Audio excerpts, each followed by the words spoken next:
Ka-vibes, panibagong kwento ang inyong mapapakinggan sa Kaakay with DJ Kakay.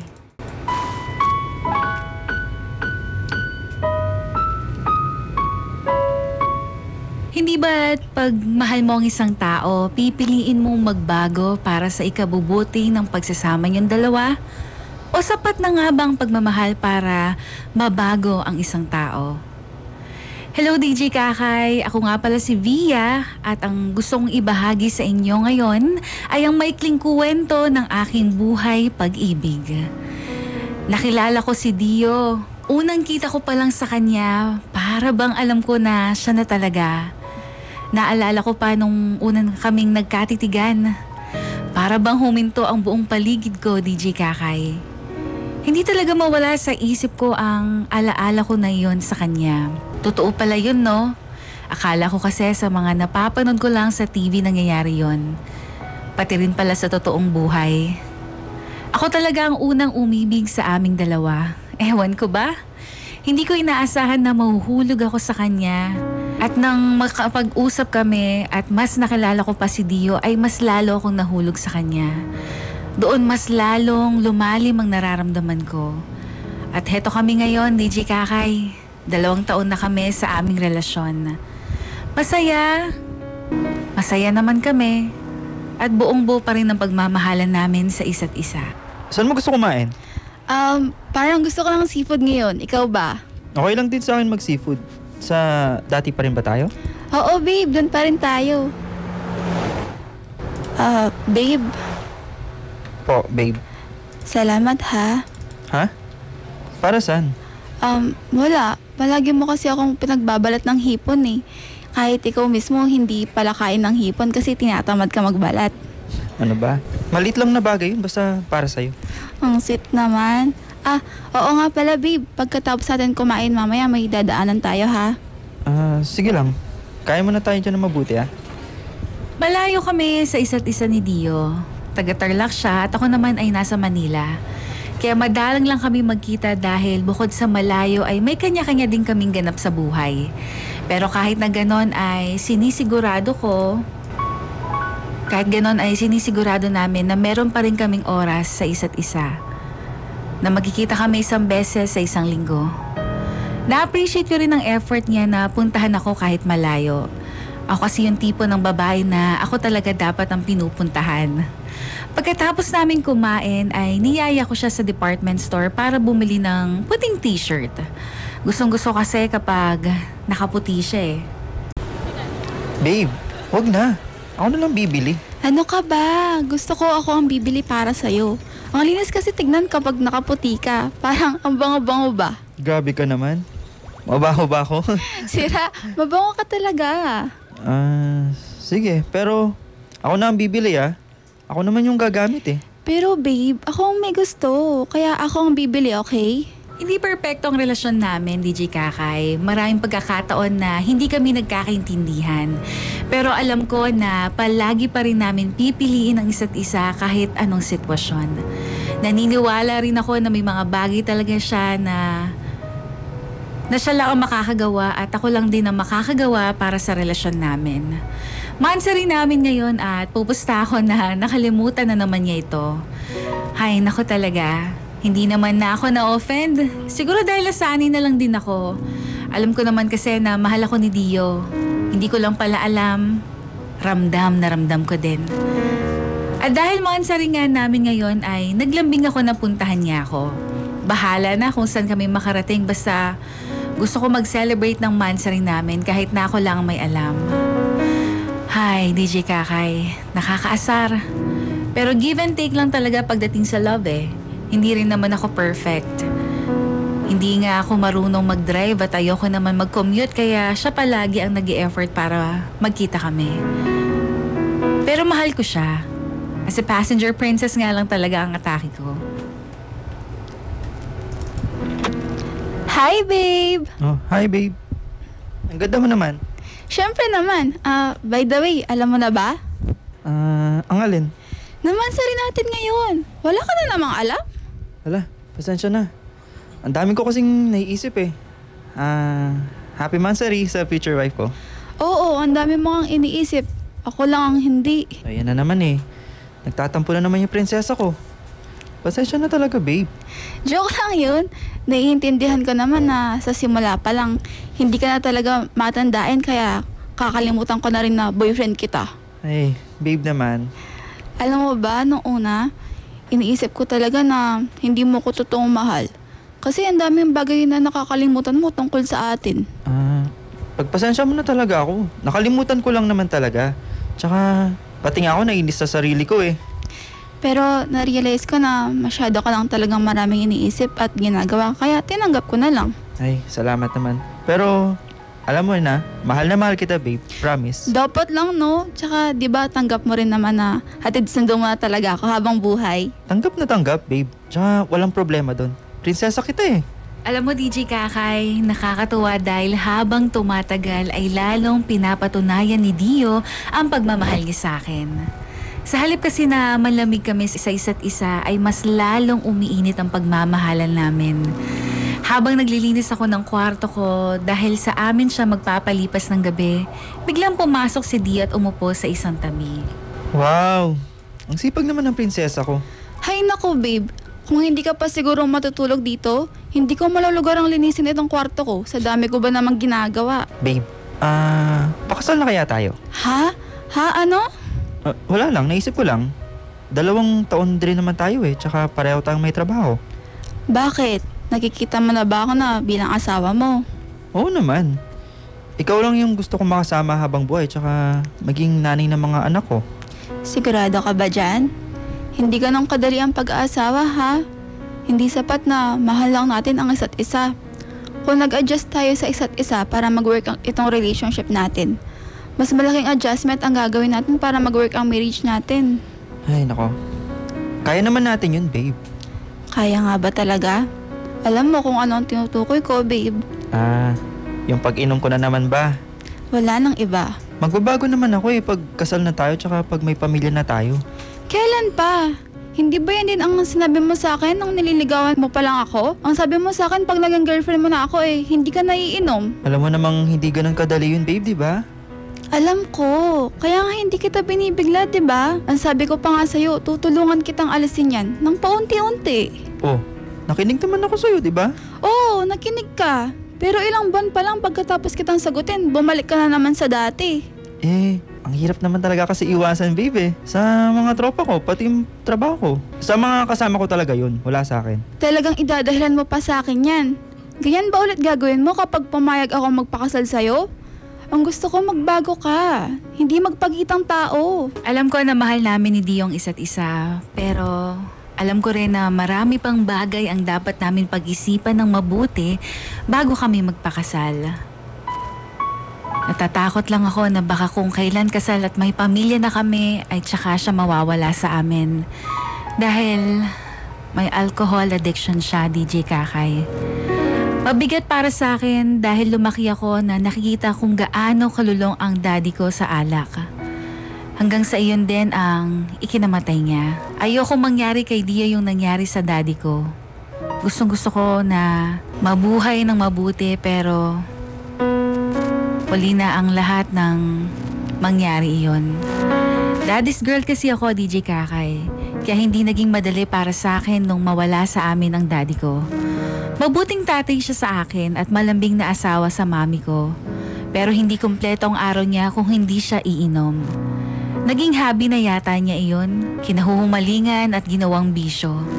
Talagang araw-araw ay umiinom siya. Oo nga at napasaya siya ng alak pero ang naging kapalit nun ay ang kalusugan niya. Masaya at kompleto ang pamilya namin kung hindi lang nagkasakit si Daddy. Masakit sa akin na makitang nahirapan siya pero mas lalo kong nasaktan nang makita kong sinusubukan niya pang lumaban dahil hindi na pa siya handang iwan kami. Pero huli na din ang pagsisisi ni Daddy dahil malala na ang sakit niya. Yun ang iniiwasan kong mangyari kay Dio o sa amin ni Dio. Lumipas ang 1 linggo at nagkita ulit kami. Ako naman ngayon ang pumunta sa Tarlac dahil may dinaluhan din kami na binyagan. Nakilala ko doon ang mga katrabaho niya. May iba na naging kaibigan ko na noon pa pero mailan na bago sa aking paningin. Isa na doon si Rendon. Ikaw ba jowa nitong si Dio? Aba nga naman. Lagi kang kinukwento nito eh. Babe, si Rendon nga pala, katrabaho ko. Via po. Ganda nga pre ah. 2 taon na kayo? Saan mo kasi yan nakilala? Oo,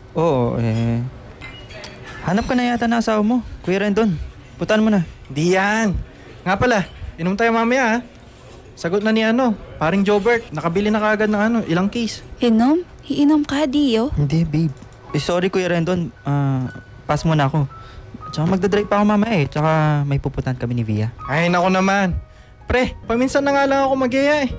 Tsaka binyag ng anak ko. Ang inaanak mo na ngayon. Hindi mo man lang kami pagbibigyan, pre. Nandiyan naman sina Jobert at tsaka sina boss. Teka, pre. Pinagbabawalan ka ba niyang syota mo? Ipagpapaalam na kita. Papayag yan, basta ako. Hindi ganun yun. Ano ka ba, Kuya? Sadya ka na talaga. Hindi pwede ngayon, sa ibang araw na lang siguro. Anong sa ibang araw, Dio? Ay nako, Via. Pinagbabawalan mo siguro itong si Dio. Bata-bata nyo pa. Hayaan mo na muna. Mabuti alak lang naman kasama namin, hindi mga chika babes eh. Hindi ko gusto ang pananalita ni Rendon. Mga 6 na taon din siguro ang tanda niya sa amin ni Dio. Ginagalang ko naman siya pero ewan ko ba? Nakakapikon din talaga. Kung ano-anong sinabi niya para ipagmukha niya na controlling ako bilang nobya ni Dio. Hindi na lang ako nagsalita. Ayoko din naman na pumatol o may masabi na hindi maganda ng dahil lang sa inis ko sa kanya. Babe, huwag ka na magalit. Hindi naman galit. Inis lang siguro. Babe, Hindi kasi maganda magsalita si Kuya Rendon na yun. Tsaka mabuti na lang alak daw ang kasama niyo at hindi mga chika babes. So dapat maging thankful pa kami mga babae na hindi kayo nangangabit. hayaan mo na siya. Ganun lang talaga yun. Huwag mo na siyang masyadong pakaisipin. Tsaka nandun ako kasama niyo.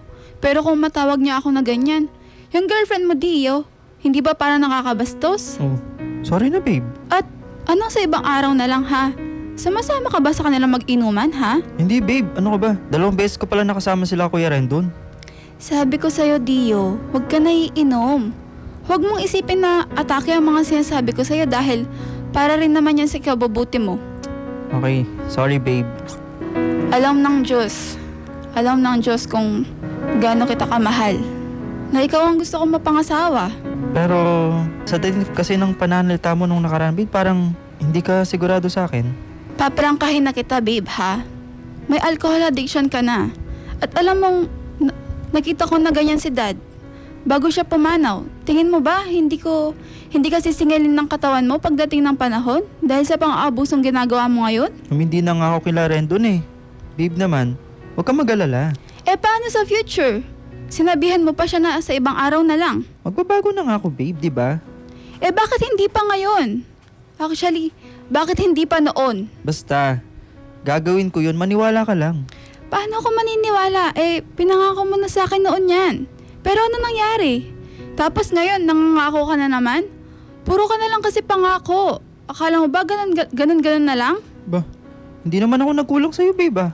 Kahit umiinom ako. Hindi yun ang pinupunto ko. Para sa kalagayan mo din naman to.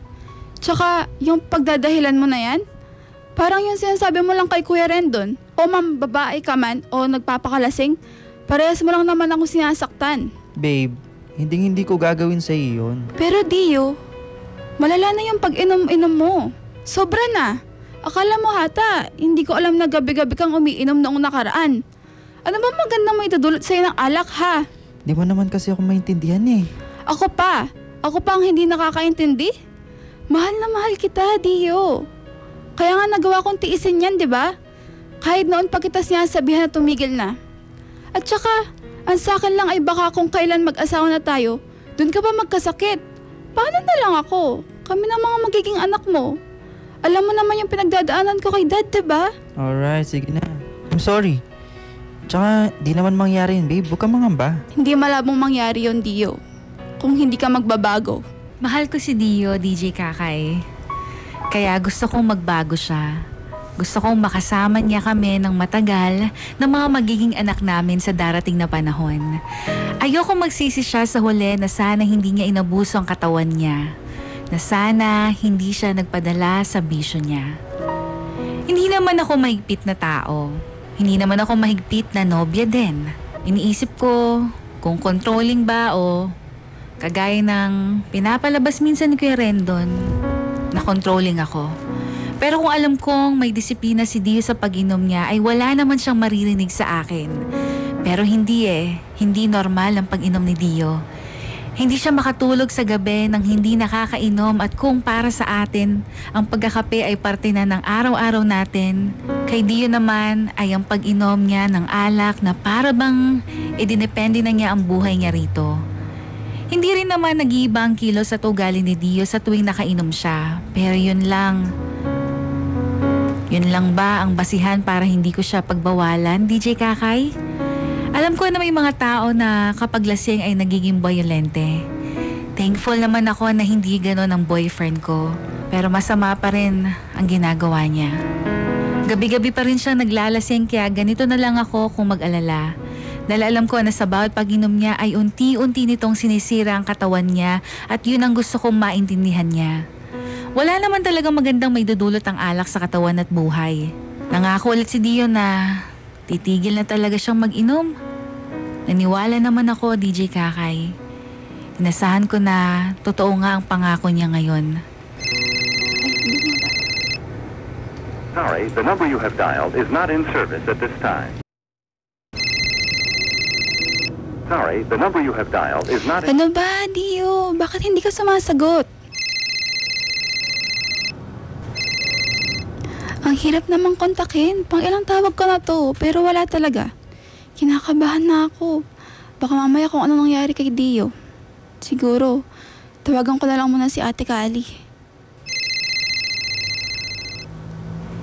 Ate Kali, nasa Tarlac ka ba? Kasama mo ba si Dio? Nako, mabuti tumawag ka. Ito nga, pupuntahan ko si Dio. Ha? Bakit? Ano nangyari? Nasa ospital si Sander, yung kaibigan ni Dio. Nandun din sila Dio ngayon. Ay nako. Nasa ospital si Sander? Yung kaibigan ni Dio? Nandun sila Dio ngayon. Ano nangyari? Naglasing na naman ba? Di ko pa alam ang lagay ni Sander pero alam ko na aksidente ata. Lasing kasi galing sa birthday party. Nagawa niya pa din baliin ang pangako niya, DJ Kakay. At kasabay nito ay ang aksidente ng kaibigan niya. Nang dahil din sa alak na yan. Hindi ko nagawang kausapin si Dio, hindi rin naman niya ako tinatawagan. Pero nasiguro ko naman sa pinsan ni Dio na si Ate Kali na maayos ang kalagayan niya at ang kaibigan nito na si Sander. Hindi na talaga mawala sa isipan ko ang posible din mangyari sa boyfriend ko. Lalo na kung walang tigil din sila na umiinom. Nagalit ako pero mas nangibabaw ang pag-aalala. Mabigat pa din talaga ang damdamin ko, DJ Kakay.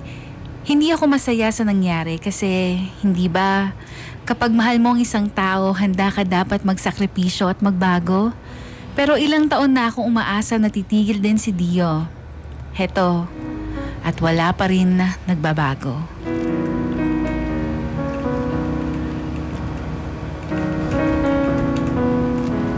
Dumating ang araw ng linggo, magkikita-kita na ulit kami. Niyaya niya ako magsimba dahil matagal na rin ang huling bisita namin sa simbahan. Nagsindi rin kami ng kandila gaya ng palagi namin ginagawa sa tuwing nagsisimba. Tara babe, magsindi tayo ng kandila. Sige, tara. Babe, anong pinagdasal mo? Na sana, maisip mo na kailangan mong ingatan ang sarili mo. Dahil masasaktan ako ng sobra kapag nawala ka sa akin. Ano ka ba? Hindi naman ako mawawala sa'yo eh. Ipinagdasal ko rin yan. Bakit ka ba ganyan? Bakit ako ganito? Kasi ganyan ka. Wag dito, Via. Sa sasakyan na lang tayo mag-usap.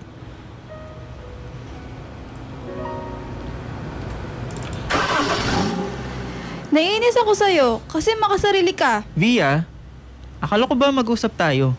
Nag-usap nga tayo. At nangako ka na hindi ka naiinom.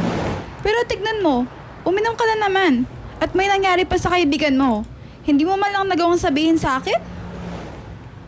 Oh, ano, nananahimik ka dyan. Babe, uminom ako pero hindi naman ako naglaseng. Promise, hindi ako naglaseng. Pero uminom Nandiyan ka pa rin. Asa na lang yung pangako mo sa akin, Dio? Ha? At tignan mo naman ang nangyari sa kaibigan mo. Ano na lang ang gagawin ko kung ikaw yung nagkaganon? Via, kalma. Alam mong never ako nagdadrive ng nakainom, di ba? Nasasabi mo lang yan ngayon. Nag-aalala lang naman ako, Dio. Nag-aalala lang ako sa'yo. Alam mo naman kung ano ang ikinamatay ni Dad, di ba? Babe, hindi mangyayari yan sa akin. Ano ka ba? Hindi mangyayari yun kung magikinig ka sa akin. Alam mo, palagi na lang ganito. Puro pagtatalo na lang nangyayari sa atin tuwing nagkikita tayo. Wala ka ba talagang tiwala sa akin? Eh di, tigilan natin to. Via, sobra ka na. Huwag naman ganyan. Kasi sobra kitang mahal, Dio. Sobra rin kitang mahal, Via. Kaya nga, gusto kitang pakasalan eh. Mahal pa kita kaya mas mahal pa kita higit sa buhay ko. Kaya pag ganun na lang, ha? Ganun na lang kung pabayaan mo yung kalusugan mo? Kung talaga mahal mo ako, ingatan mo din ang sarili mo. Dahil ayaw mong maiwan akong mag-isa. Dahil gusto mo pa akong makasama ng matagal, di ba? Di na ba talaga ito matatapos, Via? Eh bakit parang kasalanan ko ba? Na parang kasalanan ko na hindi tayo matapos sa usapang ito? Sino bang hindi tumutupad sa pangako? Alam mo, kung may dapat matapos dito, siguro itong relasyon na lang natin, Dio. Mahal kita pero kung ganyan ka, hindi kita nakikita bilang asawa ko. Mas pipiliin ko na lang na hindi ikasal. Di mo ba ako nakikita bilang asawa mo? Seryoso ka ba sa mga sinasabi mo, Via? Nasabi ko na ang lahat ng pwede kong sabihin, lahat ng gusto kong sabihin. Malaya ka na, Dio. Huwag mo namang gawin sa akin to, babe. Mahal na mahal kita. Hindi ko gustong umabot dito. Pero pag pinatagal ko pa to, mas masasaktan lang tayong dalawa. Ay, DJ Kakay. Mukhang nagpadalos-dalos ako sa desisyon. Dahil sa inis ko sa nangyari, nagawa kong masabi ng ganon ang taong, o masabihin ng ganon ang taong mahal ko. Hindi ko ata dapat sinabi yon kay Dio. Kung sa akin nga sabihin yon ay masasaktan rin ako. Masyado ako nagpadala sa aking emosyon. Aaminin ko na nagigilty ako. Pero ako na din naman ang tumapos sa relasyon namin. Mukhang kailangan ko muna magpalamig. Sana lang talaga ay hindi masyadong dinamdam ni Dio ang sinabi ko. Pero mukhang imposible yon. Alam ko na din na pagkakamali ko iyon. Na ganun ko na lang siya binitawan. Hindi ko naman inaasahan na bibisitahin ako ng pinsan ni Dio na napalapit na din sa akin, si Ate Callie. Mali ba ako? Ano? Saan? Eh kasi nagipaghiwalay ako kay Dio. At ngayon, nagigilty ako, Ate Callie. Ha? Bakit naman? Teka nga muna. Ipaliwanag mo kaya ng maayos, Via. Akala ko naman, alam mo na. Akala ko yun yung pinunta mo dito, ate. Uy, hindi ah. Gusto lang din talaga kitang dalawin dito. Pero may nabanggit na din naman sa akin si Dio. Alam ko mahal niya ako at marami na siyang sinakripisyo para sa akin. Gano'n rin naman ako, pero hindi sapat yun para magpakasal na kami. Ha? Kasal? Ikakasal na kayo? Hindi na kwento ni Dio ah. Hindi pa naman. Kumbaga, napag-uusapan lang namin, ate, pero syempre nasa edad na rin kami para pag-usapan yung mga ganong bagay, di ba? Sa bagay. O ano ba kasing problema? Alam mo naman siguro yung tungkol sa alcohol addiction ni Dio, di ba? Hindi ko naman siya pinapersa eh. Ang sabi ko sa kanya, dahan-dahanin niya ang paghihinto. Hanggang sa makasanayan niya na hindi na dumidepende doon. Dahil hindi mo naman makukuha ang pagbabago ng biglaan, di ba, ate? Ano naman ang sabi ni Dio? Di ba yan din ang naging problema niyo noon? Huminto siya ng ilang buwan pero bumalik rin naman siya sa dati. Paulit-ulit lang ang sinasabi niya, Ate Callie, na magbabago naman daw siya. At oo, yan din ang naging problema namin noon, kaya nga hindi ako sigurado kung kaya niya bang panindigan na magbabago siya ngayon. Paano na lang kapag kinasal na kami?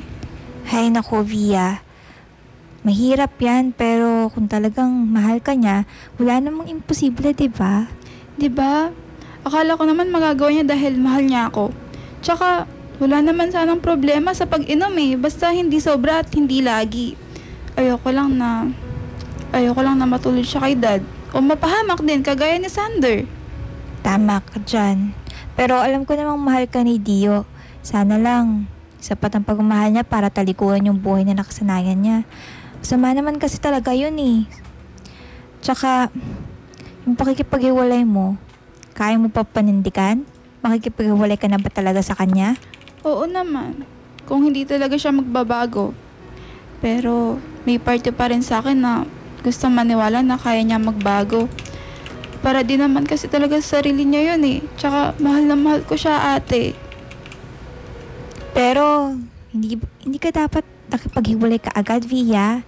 Baka isipin niya, tuluyan ka ng bumitaw at ganun-ganun na lang kung bitawan mo siya. Yun na nga eh. Nagpapalamig lang naman ako. Pero hihingi naman ako ng pasensya.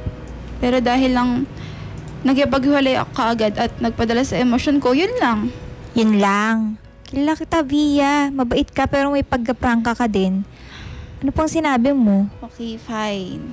Hihingi rin ako ng pasensya dahil naging harsh ako nung sinabi kong hindi ko siya nakikita bilang mga pangasawa ko. Hala ka, Via. Sinabi mo talaga yun? Eh, ano pa nga ba, Ate Kali? Ay, nako. Susunod, isipin mo muna yung lalabas sa bibig mo, ha? Hindi natin alam kung anong impact nun sa iba, especially kay Dio. Nalulungkot ako, DJ Kakay. Nalulungkot ako kasi miss na miss ko na si Dio. Ilang araw na rin ang lumipas pero hindi man lang siya tumatawag. Hindi niya ba ako namimiss? Sineryoso niya ba talaga yung pakikipaghiwalay ko? Ganon-ganon na lang ba yun? Grabe naman talaga siya kung ganon. Pero hindi ko din siya masisisi dahil ako naman ang unang bumitaw. Wala din akong karapatan na magdrama ngayon kahit miss ko na siya. Pero ano nga bang magagawa ko? Litong-lito na din ako. Ayoko naman na parang araw-araw na lang kami nag-aaway dahil pinagbabawalan ko siya sa pag-inom niya. Habang natutulog ako ay may tumawag sa phone ko. Ang saysay ako nang makita ko ang pangalan ni Dio, pero syempre hindi ko ipapahalata na na-miss ko na siya. Kahit na sa totoo lang ay kating-kati din ako na alamin kung kamusta na ba siya. Hello? Kamusta babe? Hindi ako okay. Napatawag ka, gabi na. Hindi ko ba pwedeng kamustahin girlfriend at future wife ko? Baka ex. At bakit? Pumayag ba ako? Bakit? Kailangan ba? Aba, natural. Ang relasyon parang pang dalawang tao. Kaya huwag kang magdidesisyon na sungit. Ewan ko sa'yo. Ang dami mong alam. Oo nga pala, sorry about last time ha. Hindi dapat ako nag-decision basta-basta. At sa pagiging harsh ko, sorry ah. Naintindihan ko naman yun, babe. Huwag mo na isipin yun. Salamat naman. So, bakit hindi okay yung prinsesa ko? Siyempre, namimiss kita eh. Ako rin naman. Kaya nga, nandito ako ngayon eh. Nasa labas ng bahay niyo. Ha? Seryoso ba? Oo nga. Labas ka. May dala akong pagkain. Sungit. Hala, thank you. Ay hindi. Bakit ngayon ka lang nagparamdam ha? Naisip ko kasi baka gusto mo muna ng space. Pinalipas ko muna yung inis mo. Saka kinakabahan din ako kasi baka pagpalipas ng inis ko kumupas din yung pagmamahal mo sa akin. Kaya pinutan na kita. Talaga, iisipan ko talagang hindi mo ako naiisip. Tapos makaka-move on ako. Gusto mo ba yon? Siyempre hindi. Kaya nga nandito ako oh. Grabe DJ Kakay, kinikilig ako. Parang nung kailan lang inis na inis ako sa kanya. Tapos ngayon, ako pa tong naunang nagsabi na namimiss ko siya. Makita ko lang siya, lumambot na kaagad ang puso ko. Oo, may pagkamarupok ako. Pero hindi ko na din talaga siyang magawang tiisin pa. So ayun na nga, dumaan lang si Dio. Ewan, dahil na-miss lang din siguro ako pero hindi pa rin namin napag-usapan na naging problema namin. Masaya ako na okay kami pero hindi ko naman nakakalimutan na kailangan pa rin namin pag-usapan ang naging problema namin. Natatakot ako, DJ Kakay, sa totoo lang. Natatakot akong mawala sa akin si Dio pero natatakot rin akong mabuhay ng walang peace of mind. Hindi biro ang naranasan ko nung namatay si Dad at ayoko na maranasan ulit yon. Hindi ko alam ang patutunguhan ng magiging pag-uusap namin ni Dio pero kung talagang hindi siya magbabago ay wala na akong choice kung hindi ang bumitaw kahit ayoko. Dahil kung hindi ko naman siya makikita bilang mapapangasawa ko ay ano pa ba ang rason para manatili ako, di ba? Hindi madali para sa akin kung ganon man ang mangyari. Hindi madaling umalis, lalo na kung ayaw mo naman talaga. Pero wala ka ng choice at yun rin ang nasaksihan ko sa mga mata ng dad ko bago siya mawala sa amin. Hello? Hi babe. Pwede ba tayo magkita ngayon? Oh, okay babe. Anong oras ba? After lunch na. Free ka ba? Oo naman. Saan nga para tayo pupunta? Basta sumama ka na lang. Akong bahala sa'yo. Familiar yung line na yan I can't wait to see you. Talaga lang ha. See you babe. Pabigla-bigla naman itong si Dio, DJ Kakay. Sa isang linggo, dapat kami makikita pero okay na rin, parang makapag-usap na kami. Naalala ko tuloy yung date namin. Wala akong kaalam-alam na pupunta pala siya sa bundok. O pupunta pala kami sa bundok. Ang sabi niya lang kasi ay basta sumama lang ako at siya na ang bahala sa akin. Ganito rin kasi ang sinabi niya sa akin ngayon. Hindi ko makakalimutan ang unang date namin na yon. Ang saya-saya ko. Pakiramdam ko kami lang ang tao sa mundo. Hanggang sa pag-uwi ko, DJ Kakay, hindi maalis ang ngiti sa aking labi. Ay, ang sarap balik-balikan ng ala-ala namin yon. Nag-text si Dio at nasa labas na raw siya, kaya naman nagmadali ako na kinuha ang bag at lumabas.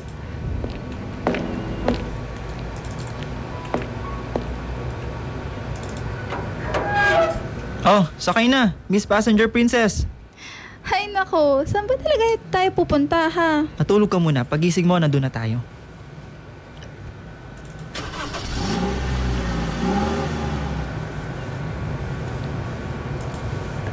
Babe, andito na tayo.